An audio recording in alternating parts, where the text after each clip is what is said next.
is the Thermco MB71 tube furnace. And we're at the front of it. You can see on this side we have our control panel, and on that side is the actual furnace.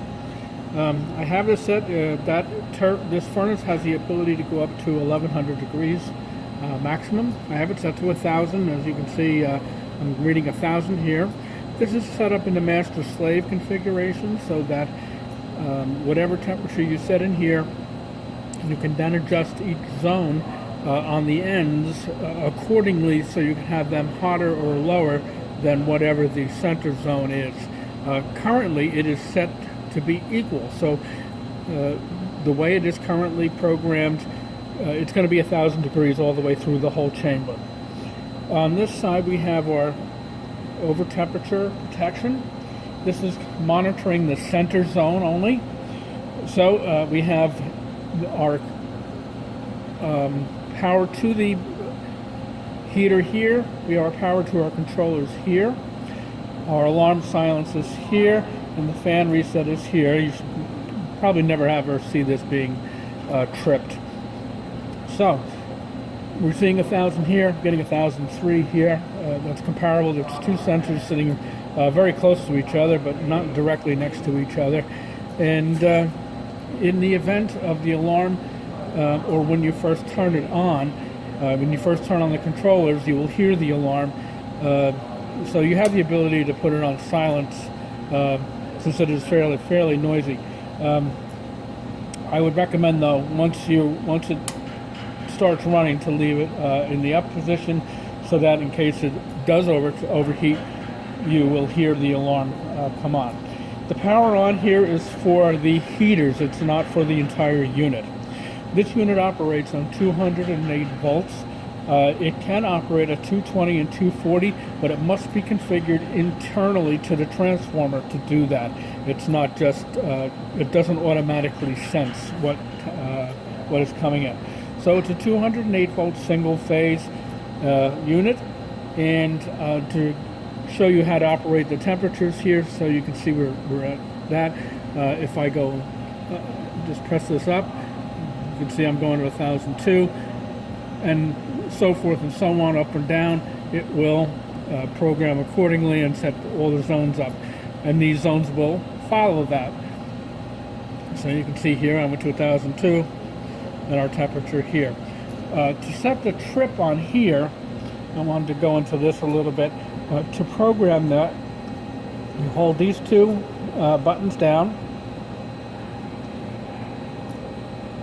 until it gets to that, and you can see we're in level 1.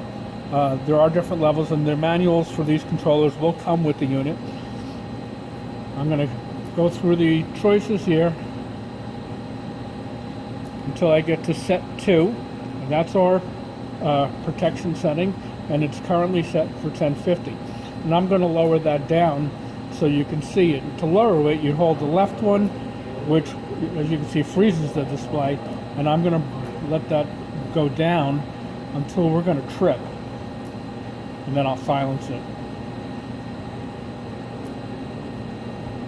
Okay, so you can see that right now our set point is 988, which is lower than the current value.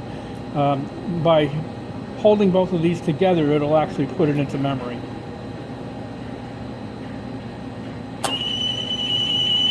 And you can hear that our alarm has gone off. Our power has gone off, and I'm going to silence it. Our power has gone off, and our circuit breaker has tripped here, and that's to remove power completely from the furnace. So if I go back in here now, and I'm going to reset this back up higher so I can turn everything back on.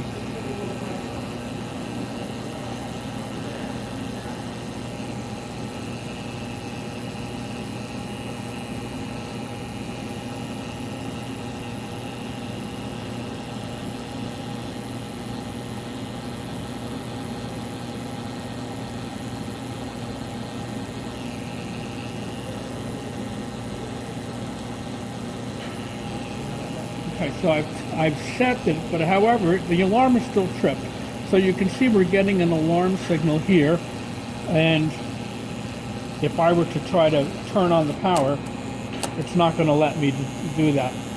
So I have to push both of these for a second, and it delatches the alarm.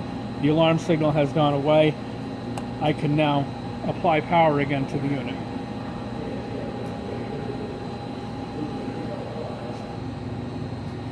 Okay. As you can see, there's not much of your main power coming in here.